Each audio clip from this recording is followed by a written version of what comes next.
نحمدہ ونصلی ونسلم علی رسولہ الکریم اما بعد فاعوذ باللہ من الشیطان الرجیم بسم اللہ الرحمن الرحیم قال اللہ تبارک و تعالی فی القرآن المجید ما کان محمد ابا احد من رجالکم ولکن رسول اللہ وخاتم النبیین صدق اللہ مولانا العظیم ان اللہ وملائکتہ یصلون علی النبی یا ایھا الذین آمنوا صلوا علیہ وسلموا تسلیما۔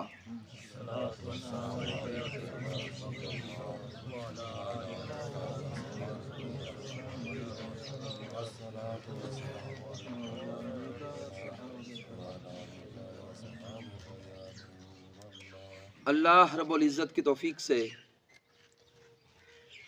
اور تاجدار کائنات صلی اللہ علیہ وآلہ وسلم کے نعلین پاک کے تصدق سے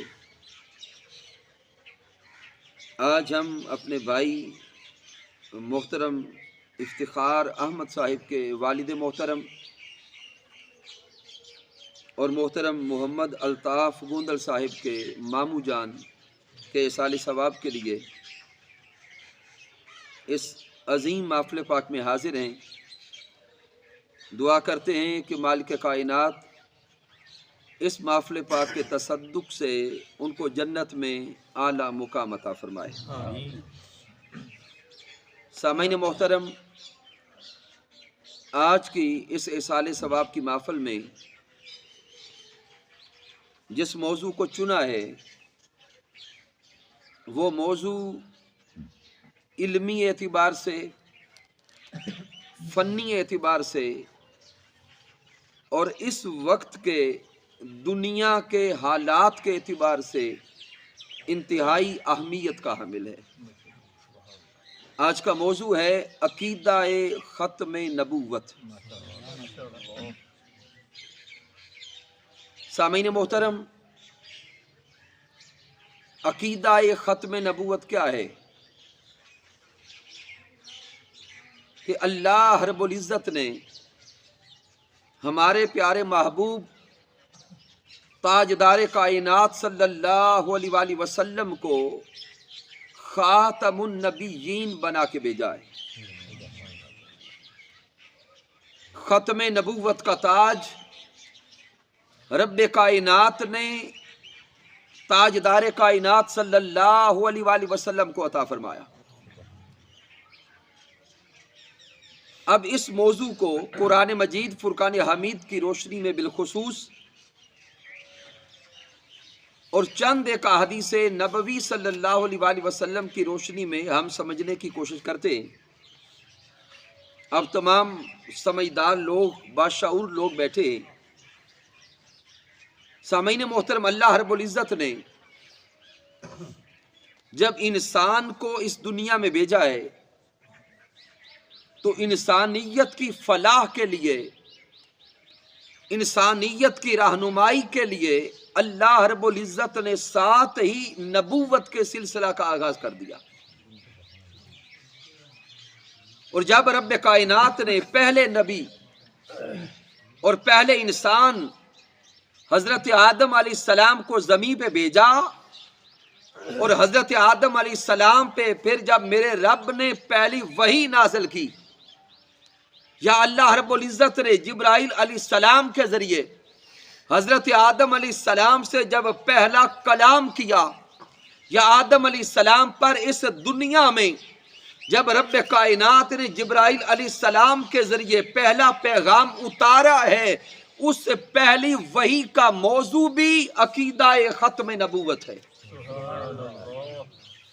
تو رب کائنات نے اس زمین پر مبعوث کیے گئے پہلے نبی حضرت آدم علیہ السلام پر جو پہلی وحی نازل کی، اس سے پہلی وحی کا موضوع بھی عقیدہ ختم نبوت ہے، اور پھر رب کائنات نے آخری نبی، آخری رسول ذات محمد مصطفیٰ صلی اللہ علیہ وآلہ وسلم پر جو آخری وحی نازل کی ہے، اس آخری وحی کا موضوع بھی عقیدہ ختم نبوت ہے۔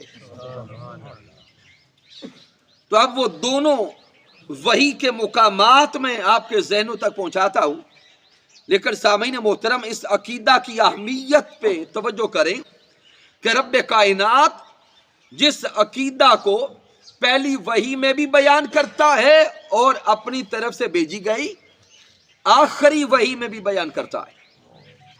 اور اب پہلی وحی کیا ہے جو سب سے پہلے نبی پہ میرے مولا نے اتاری ہے، جو سب سے پہلے نبی سے رب کائنات نے پہلا کلام کیا ہے، پہلے نبی حضرت آدم علیہ السلام ہے۔ سامعین محترم کتب اٹھائیں، امام دالمی کو پڑھیں، ابن عساکر کو پڑھیں، امام ابو نعیم کو پڑھیں۔ اس حدیث مبارکہ کے راوی حضرت ابو ہریرہ رضی اللہ تعالی عنہ ہیں کہ جب حضرت آدم علیہ السلام کو مالک کائنات نے زمین پہ اتارا، اللہ رب العزت نے جنت سے جب حضرت آدم علیہ السلام کو زمین پہ اتارا، فَلَمَّا نَزَلَ آدَمَ بِالْهِنْدِ، تو حضرت آدم علیہ السلام جب پہلی بار زمین پہ اترے تو یہ ہند کا علاقہ تھا جو سرندیپ کے قریب ہے، یہی ایشیا تھا۔ سرندیپ کے قریب حضرت آدم علیہ السلام زمین پہ اترے۔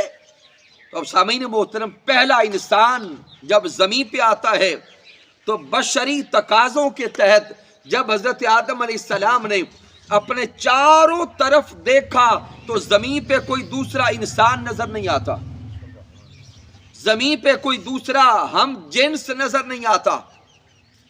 تو حضرت آدم علیہ السلام جب اپنے اطراف دیکھتے ہیں تو کوئی اور انسان نظر نہیں آتا۔ میرے آقا فرماتے ہیں وَاسْتَوْحَشَا، تو اکیلے پن کی وجہ سے حضرت آدم علیہ السلام کے دل میں ایک وحشت آئی۔ جب آدم علیہ السلام کے دل میں وحشت آئی تو رب کائنات نے جبرائیل علیہ السلام کو زمین پہ اتارا۔ فَنَزَلَ جبریل، حضرت جبرائیل علیہ السلام کو میرے رب نے زمین پہ اتارا۔ حضرت جبرائیل علیہ السلام جہاں پہ آدم علیہ السلام تھے وہاں تھوڑا قریب کھڑے ہو کر فَنَادَا بِالْآذَانِ، حضرت جبرائیل علیہ السلام نے زمین پہ اتر کے آذان دینا شروع کر دی۔ حضرت جبرائیل علیہ السلام آذان دیتے، آدم علیہ السلام کو جس طرف سے آواز آتی ہے آدم علیہ السلام اس طرف چل پڑے۔ جب جبرائیل علیہ السلام کے قریب پہنچتے ہیں تو وہ آذان دے رہے ہوتے ہیں، اللہ اکبر اللہ اکبر، اللہ اکبر اللہ اکبر، اشہد ان لا الہ الا اللہ مرتین، اشہد ان محمد رسول اللہ مرتین۔ یعنی پوری آذان جو آج ہم دیتے ہیں یہ آذان جبرائیل علیہ السلام نے زمین پہ آ کے دی۔ اب جب جبرائیل علیہ السلام نے آذان کے کلمات مکمل کیے تو حضرت آدم علیہ السلام ان سے ایک سوال کرتے ہیں۔ اب توجہ کریں گے کہ زمین پہ آنے والا پہلا انسان زمین پہ آ کے پہلی بار بولنے لگا ہے۔ آدم علیہ السلام پہلے انسان ہیں جو زمین پر آئے اور زمین پہ آ کر اب پہلی بار بولنے لگے ہیں۔ تو اب سوچئے گا اور سمجھئے گا کہ حضرت آدم علیہ السلام جب پہلی بار زمین پہ آ کے بولتے ہیں تو اپنی زبان سے پہلا لفظ کون سا ادا کرتے ہیں، پہلا کلمہ کون سا ادا کرتے ہیں؟ حضرت جبرائیل علیہ السلام آذان دیتے ہیں، آدم علیہ السلام اس کے بعد سوال کرتے ہیں۔ وہ سوال آدم علیہ السلام کا زمین پہ آ کے پہلا کلمہ تھا، پہلا وظیفہ تھا، پہلا لفظ تھا۔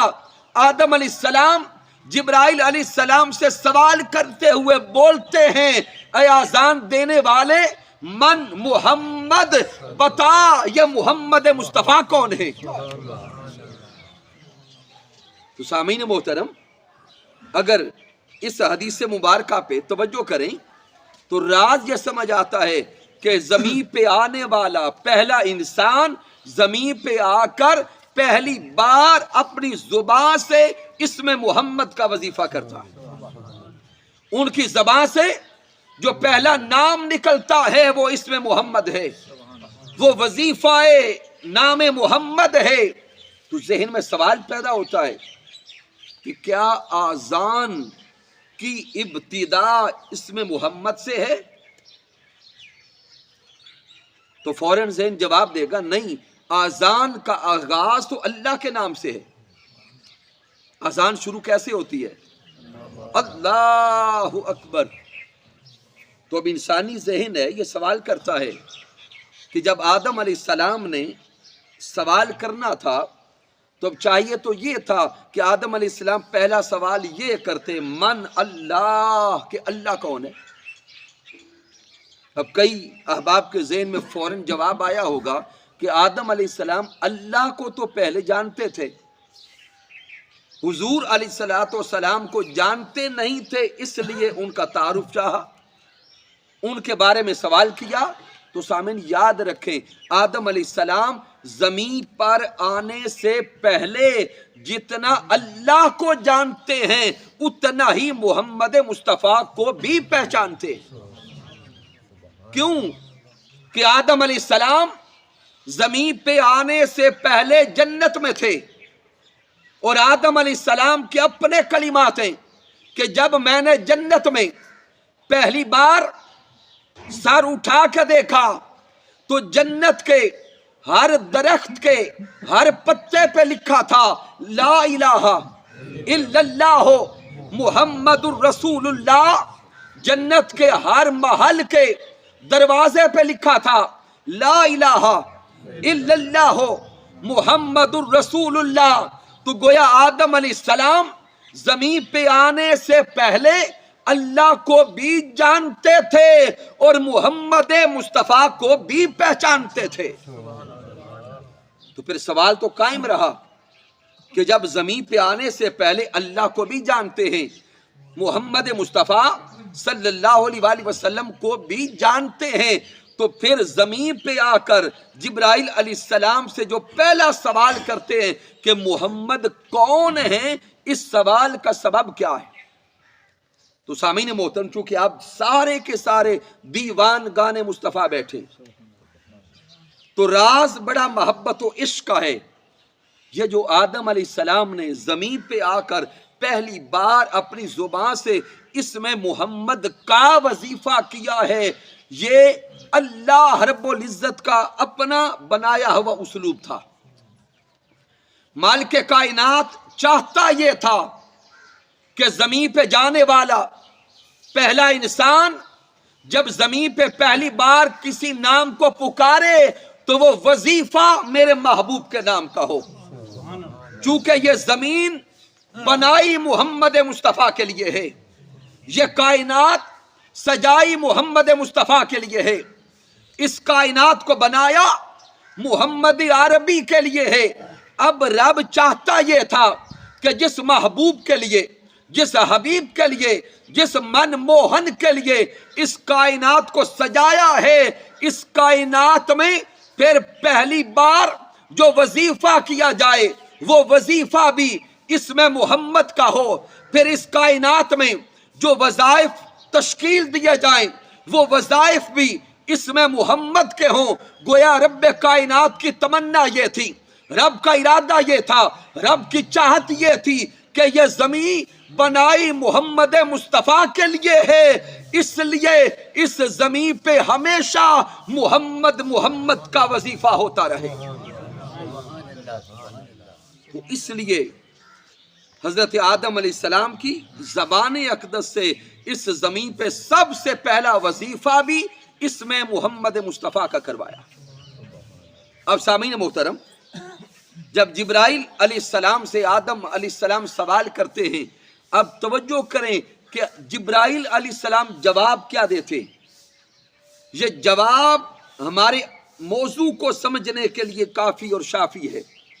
جب حضرت آدم علیہ السلام سوال کرتے ہیں من محمد، کہ یہ محمد مصطفیٰ کون ہیں، جبرائیل علیہ السلام بولے کالا آخر ولدک من الانبیاء، اے آدم علیہ السلام یہ آپ کی اولاد میں سے آئیں گے، آپ کی نسل میں سے آئیں گے اور خاتم النبیین بن کر اس کائنات میں تشریف لائیں گے۔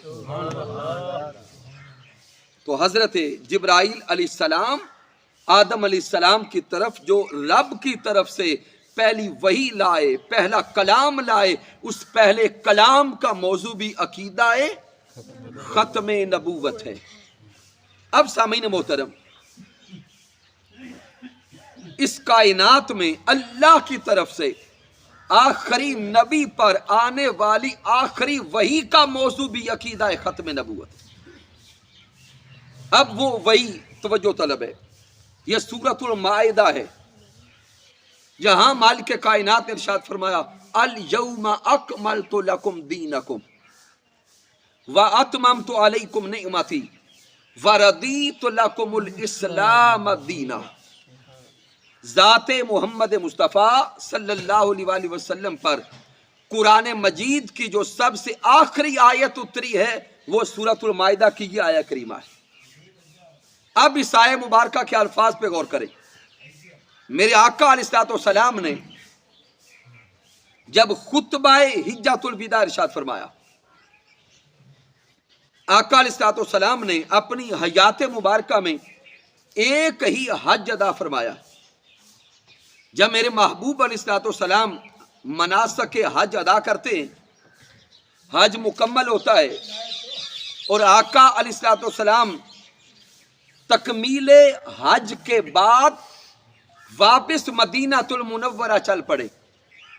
راستے میں نماز ظہر کا وقت ہوا، آقا علیہ السلام نے نماز ظہر کے لیے قافلہ روکا تو وہاں پر سورۃ المائدہ کی اور قرآن مجید کی یہ آیت کریمہ نازل ہوئی، جو قرآن مجید کی نزول کے اعتبار سے سب سے آخری آیت ہے۔ آیت کے الفاظ کیا ہیں؟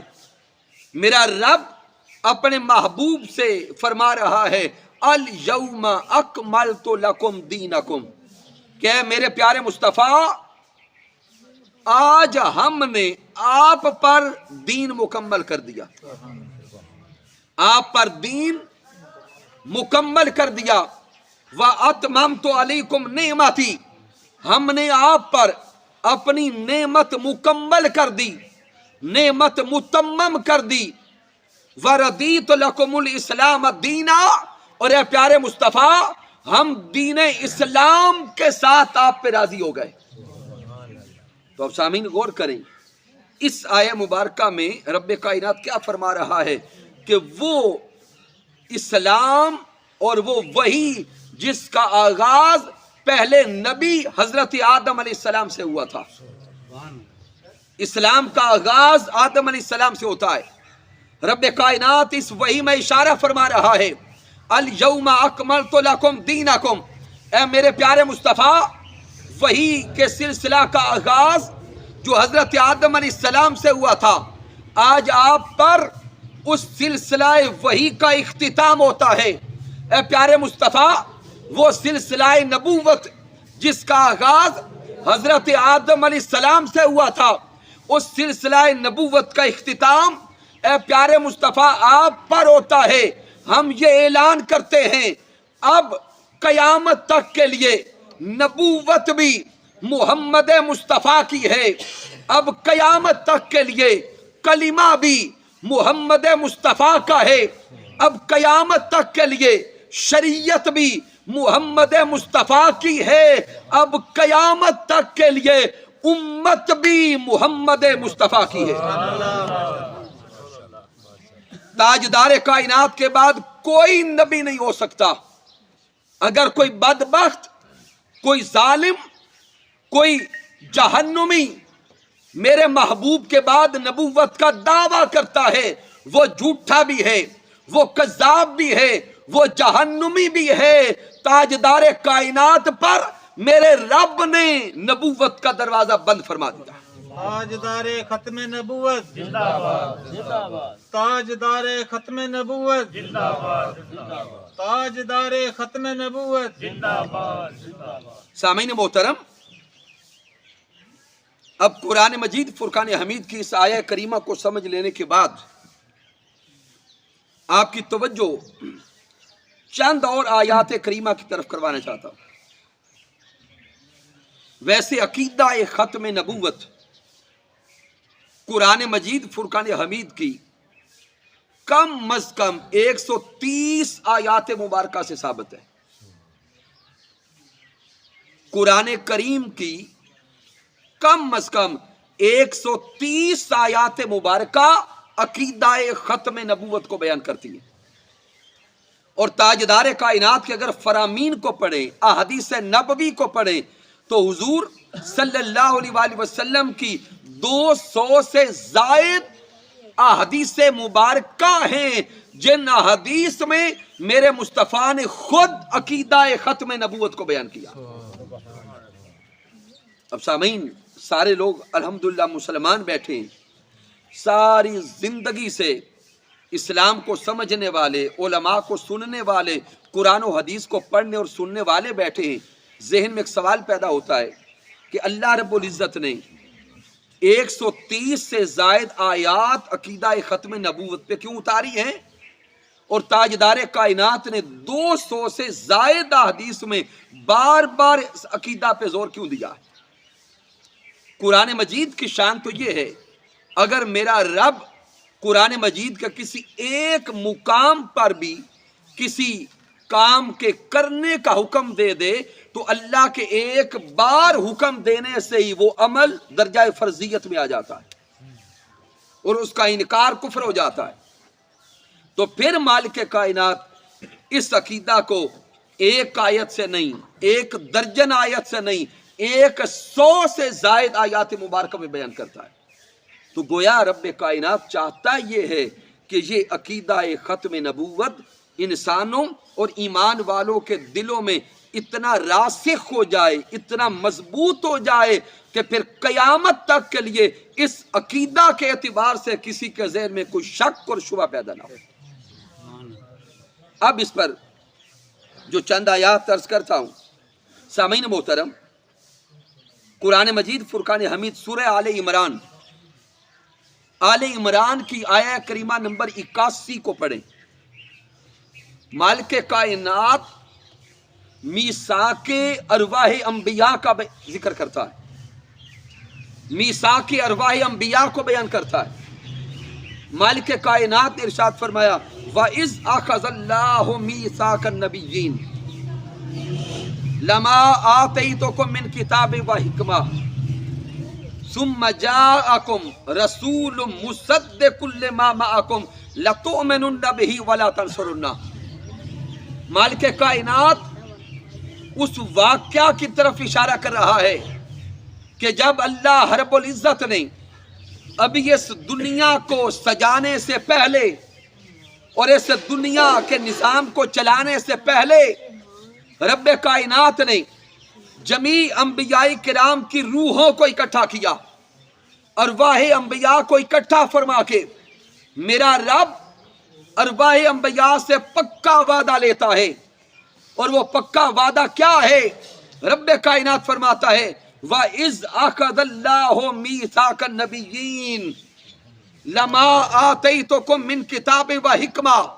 رب کائنات ارواح انبیاء سے فرماتا ہے اے ارواح انبیاء، میں آپ کو دنیا میں بھیجوں گا، نبوت بھی دوں گا، رسالت بھی دوں گا، مقام و مرتبہ بھی دوں گا، رفعت اور شان بھی دوں گا، یہ ساری شانیں عطا ہوں گی۔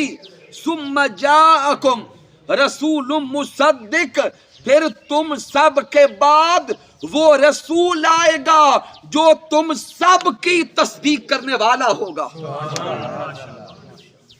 جو تم سب کی تصدیق کرنے والا ہوگا۔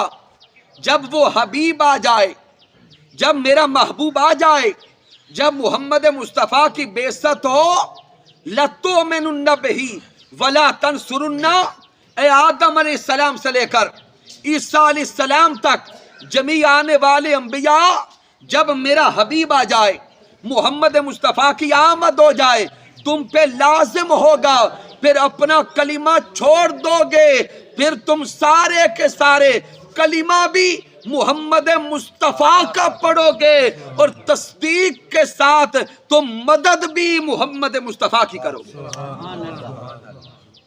اب سامعین، اس آیہ کریمہ میں آپ کی توجہ لفظ مصدق پہ چاہتا ہوں۔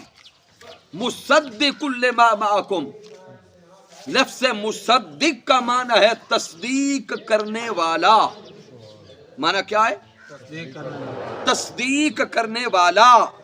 رب کائنات اشارہ فرما رہا ہے، اے جمیع انبیاء، تم سب کے بعد وہ نبی آئے گا جو آپ کی نبوت کی تصدیق کرنے والا ہے۔ نبوت کی تصدیق کرنے والا ہے، آپ کی نبوت کی فائل پہ سگنیچر کرنے والا ہے، آپ کی نبوت کی فائل پہ دستخط کرنے والا ہے، جس کے دستخط کے بغیر تم سب کی نبوت کی فائل بھی قبول نہیں ہو سکتی۔ اب سامعین، بڑی سادہ مثال دیتا ہوں۔ آج کا یہ دور کیونکہ پڑھے لکھے لوگوں کا دور ہے، سامعین غور کریں، جب ہمارے بچے کسی بھی نوکری کے لیے، جاب کے لیے، کسی بھی گورنمنٹ کے دفتر میں اپنے کاغذات جمع کرواتے ہیں، تو جب کاغذات جمع کرواتے ہیں تو اس دفتر سے ایک حکم نامہ آتا ہے کہ اپنے کاغذات جمع کروائیں اٹیسٹڈ کروا کے، فائل پہلے دستخط کروائیں، اگر وہ فائل اٹیسٹڈ ہے تو فائل قبول ہوگی، اگر ہمارے ڈاکومنٹس اٹیسٹڈ نہیں ہوتے تو فائل قبول نہیں ہوتی۔ اس کے ساتھ ہی میں مثال کو ایک اور اینگل سے سمجھانے کی کوشش کرتا ہوں۔ چونکہ اس وقت ہمارے علاقے میں، ہمارے ملک میں ایک روٹین بنی ہے کہ ہمارے بچے باہر ممالک میں جاتے ہیں۔ جب بھی ہمارے لوگ باہر کسی ملک میں جانا چاہتے ہیں، اپنے ڈاکومنٹس جمع کرواتے ہیں، امبیسی میں جاتے ہیں، تو امبیسی والوں کو بھی سب سے پہلی ڈیمانڈ ہوتی ہے کہ اپنے کاغذات کو اٹیسٹڈ کروائیں۔ جب تک وہ کاغذات اٹیسٹڈ نہیں ہوتے تو باہر جانے کے لیے بھی امبیسی والے کاغذات کو قبول نہیں کرتے۔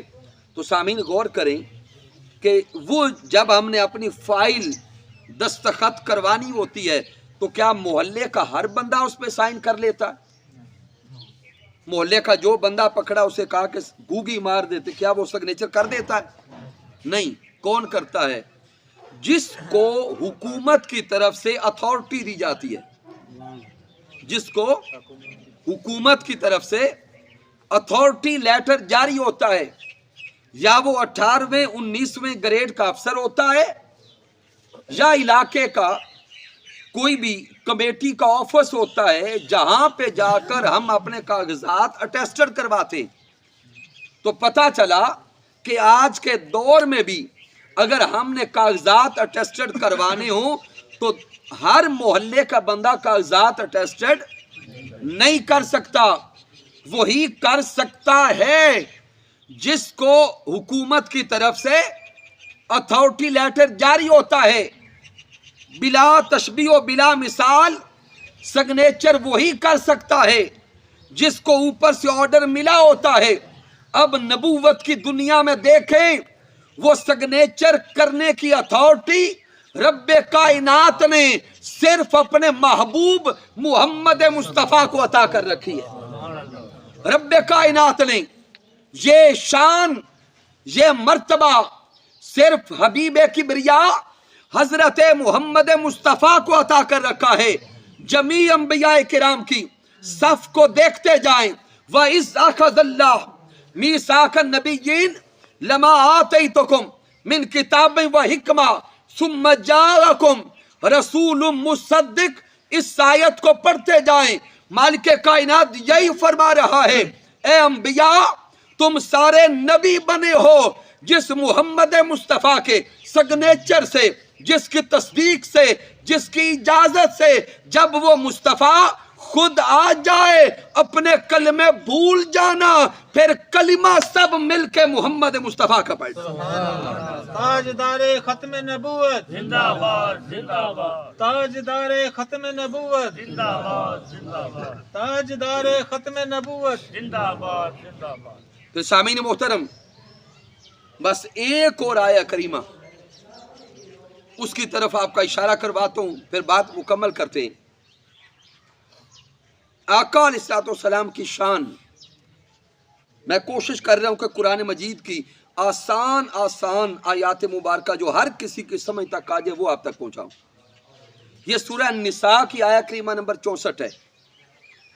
رب کائنات فرماتے ہیں وَلَوْ أَنَّهُمْ إِذْ ظَلَمُوا أَنفُسَهُمْ جَاءُوكَ۔ رب کائنات ارشاد فرما رہا ہے کہ جب تم اپنی جانوں پہ ظلم کر بیٹھو، جب تم سے گناہ سرزد ہو جائے، جب دنیا کے گناہوں میں لت پت ہو جاؤ، وَلَوْ أَنَّهُمْ إِذْ ظَلَمُوا أَنفُسَهُمْ جَاءُوكَ، اگر تم گناہ بخشوانا چاہتے ہو تو دوڑو در مصطفیٰ کی طرف۔ اگر گناہ بخشوانا چاہتے ہو تو پہنچو محمد مصطفیٰ کی بارگاہ میں۔ کیا کرو؟ فاستغفر اللہ، محمد مصطفیٰ کی بارگاہ میں جا کے اللہ کی بارگاہ میں استغفار کرو۔ کیا کرو؟ استغفار کرو، توبہ کرو، رونا رب کی بارگاہ میں رو۔ اب ذہن سوال کرتا ہے مولا اگر در حبیب پہ بھی جا کر، مدینہ المنورہ میں بھی جا کر گنبد خضرا حاضری دے کر بھی توبہ تیرے سامنے کرنی ہے تو مولا تو تو سننے والا ہے، میں اگر گھر بیٹھ کے توبہ کروں تو تب بھی سن لے گا، اگر اپنے محلے کی مسجد میں بیٹھ کے استغفار کروں تو تب بھی سن لے گا۔ تو مولا اگر استغفار ہی کرنا ہے اور تیری بارگاہ میں ہی پیش ہونا ہے تو مولا پھر اتنا سفر کیوں کروایا، در مصطفیٰ پہ کیوں بھجوایا؟ تو رب فرماتا ہے ٹھہرو تو صحیح، اس سے آگے قرآن پڑھو، فاستغفر اللہ واستغفر لهم الرسول، تم میری بارگاہ میں پہلے استغفار کرو پھر میرے محبوب کے مکھڑے کو دیکھو، پھر میرے پیارے محبوب کی ادا کو دیکھو۔ واستغفر لهم الرسول، تم نسبت مصطفیٰ سے پہلے میری بارگاہ میں استغفار کرو، توبہ کرو، اپنا رونا رو لو، پھر چہرہ مصطفیٰ کو دیکھو، پھر رضائے مصطفیٰ کو دیکھو۔ اگر میرے مصطفیٰ نے میری بارگاہ میں عرض کر دیا مولا گنہگار ہے جانے دے، مولا میرا امتی ہے بخش دے، مولا اس کو جنت میں بھیج دے، لوجد اللہ تواب الرحیم، اگر میرے مصطفیٰ نے تمہاری شفاعت کر دی، اگر میرے مصطفیٰ نے تمہاری سفارش کر دی تو تم پھر اللہ کو توبہ قبول کرنے والا اور رحم کرنے والا پاؤ گے۔ تو سامعین محترم اب اس آیہ کریمہ پہ غور کریں، رب کائنات نے گناہ بخشانے اور بخشوانے کے لیے بھی قرآن میں حکم دیا ہے کہ تم در مصطفیٰ پہ جاؤ، اور یہ صرف اس دنیا میں نہیں، اب تصورات میں یوم قیامت لائیں۔ حدیث مبارکہ امام بخاری صحیح بخاری میں لائے، امام مسلم صحیح مسلم میں لائے، متفق علیہ حدیث مبارکہ ہے کہ جب یوم قیامت ہوگا، نفسا نفسی کا عالم ہوگا، ہر کوئی مالک کائنات کے جلال سے خوف میں ہوگا، ہر کوئی رب کائنات سے خوف میں ہوگا، ہر کوئی کانپ رہا ہوگا، ہر کوئی ڈر رہا ہوگا۔ یوم قیامت یہاں تک کہ جمیع انبیاء کرام کے امتی وہ ذریعہ اور واسطہ تلاش کریں گے کہ رب کی بارگاہ میں اتنا تو عرض کیا جائے مولا سورج سوا نیزے پر ہے، تو نے جو کرنا ہے وہ تو سوچ بعد میں ہوگا، مولا میزان تو لگا، حساب تو شروع کر۔ تو انبیاء کرام کے امتیوں کے نمائندے چلتے چلتے حضرت آدم علیہ السلام کی بارگاہ میں جائیں گے اور حضرت آدم علیہ السلام کی بارگاہ میں عرض کریں گے، اے آدم علیہ السلام آپ تو سب سے پہلے نبی ہیں، سب انبیاء کے باپ ہیں، آپ رب کی بارگاہ میں سفارش کر دیں، شفاعت کر دیں، عرض کریں کہ مولا میزان تو لگا، حساب کتاب کا تو آغاز ہو۔ حضرت آدم علیہ السلام ان جمیع آنے والوں کو کہیں گے کہ آج یہ میرا منصب نہیں ہے، کسی اور کے در پہ جاؤ، کسی اور دروازے پہ جاؤ۔ پھر وہ انبیاء کرام کی امتی آگے چلتے چلتے حضرت ابراہیم علیہ السلام کی بارگاہ میں جائیں گے، ابراہیم علیہ السلام سے عرض کریں گے، اے خلیل اللہ آپ جد الانبیاء ہیں، آپ کا مرتبہ بڑا ہے، آپ کی شان بڑی ہے، آج رب کی بارگاہ میں عرض کر دے کہ مولا میزان تو لگا۔ حضرت ابراہیم خلیل اللہ بھی یہی کہیں گے، آج یہ میرا منصب نہیں، کسی اور دروازے پہ جاؤ۔ وہ انبیاء کرام کی امتی چلتے چلتے حضرت عیسیٰ علیہ السلام کے در پہ آئیں گے، عیسیٰ علیہ السلام بھی یہی فرمائیں گے، آج یہ میرا منصب نہیں، آج یہ میرا مقام و مرتبہ نہیں، لیکن میں تمہیں ایسا در بتاتا ہوں جہاں پہ جاؤ گے تو کامیاب ہو جاؤ گے۔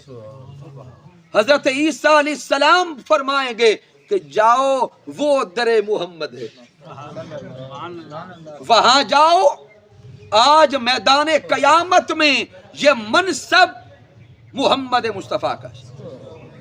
تو جب سارے کے سارے انبیاء کے امتی در حبیب پہ آئیں گے اور در حبیب پہ آ کے اپنا رونا روئیں گے، میرے مصطفیٰ دیکھیں گے تو میرے آقا فرمائیں گے انا لہا انا لہا انا لہا، ہاں آ جاؤ، آج رب کائنات نے یہ مقام مجھے ہی عطا کیا ہے، میں رب کی بارگاہ میں شفاعت کرتا ہوں۔ تو میرے پیارے آقا علیہ السلام میدان قیامت رب کی بارگاہ میں عرض کریں گے، مولا میزان تو لگا۔ اب میزان لگ گیا۔ سامعین محترم، اب اس میں تھوڑا سوچتے جائیے کہ سب نبی شان والے، سب نبی مقام والے، سب نبی مرتبہ والے، لیکن یہ شان ذات مصطفیٰ کو کیوں بخشی ہے؟ یہ مقام شفاعت ذات حبیب کو کیوں بخشا ہے؟ اس لیے کہ رب کائنات نے خاتم النبیین محمد مصطفیٰ کو بنایا۔ تو آئیے سامعین محترم، یہ دور ایمان کے اعتبار سے اور عقیدہ کے اعتبار سے بڑا نازک آ گیا، بالخصوص برصغیر میں اور اس ملک میں قادیانیت بار بار سر اٹھاتی ہے، اور قادیانی بدبخت وہ ہیں جن کو ہمارے آئین نے 1973-74 میں کافر ڈکلیئر کر دیا گیا، لیکن بعض جاہل لوگ، نابلد لوگ، یا کسی بھی ذریعے سے ان کے سایہ میں آئے ہوئے لوگ بار بار قادیانیت کو فروغ دینے کی کوشش کرتے ہیں۔ جیسا کہ ابھی یہ 2 دن پہلے سپریم کورٹ کی طرف سے ایک فیصلہ اناؤنس کیا گیا کہ قادیانی اس ملک میں اپنے انداز سے عبادت گاہیں بنا سکتے ہیں، یا معاذ اللہ قرآن مجید کو اپنے انداز سے چھاپ سکتے ہیں۔ سامعین محترم، ہم اس فیصلے کی مذمت کرتے ہیں۔ کیوں؟ کہ کائنات میں قرآن اترا ہے تو ذات مصطفیٰ پہ، قرآن وہی ہے جو محمد مصطفیٰ پہ اترا ہے۔ کسی کو یہ اجازت نہیں کہ محمد مصطفیٰ صلی اللہ علیہ وآلہ وسلم پہ نازل ہونے والے قرآن میں کوئی رد و بدل کر سکے۔ لہذا ہم ہر پیمانے پر، ہر لیول پر، اور اس فیصلے کو ہم نے اوپر سپریم کورٹ میں چیلنج کر دیا ہے چیلنج ہو چکا ہے، لیکن سامعین محترم ہم سب کو اپنے ایمان بچانے ہوں گے۔ چونکہ میرے اللہ کا کرم ہے اور میرے بزرگ احباب بیٹھے ہیں، یہیں پہ میرا بچپن گزرا ہے، لیکن الحمدللہ آپ لوگوں کی دعا سے پورا پاکستان، کم و بیش آدھا پاکستان میں ہر مہینے پھرتا ہوں۔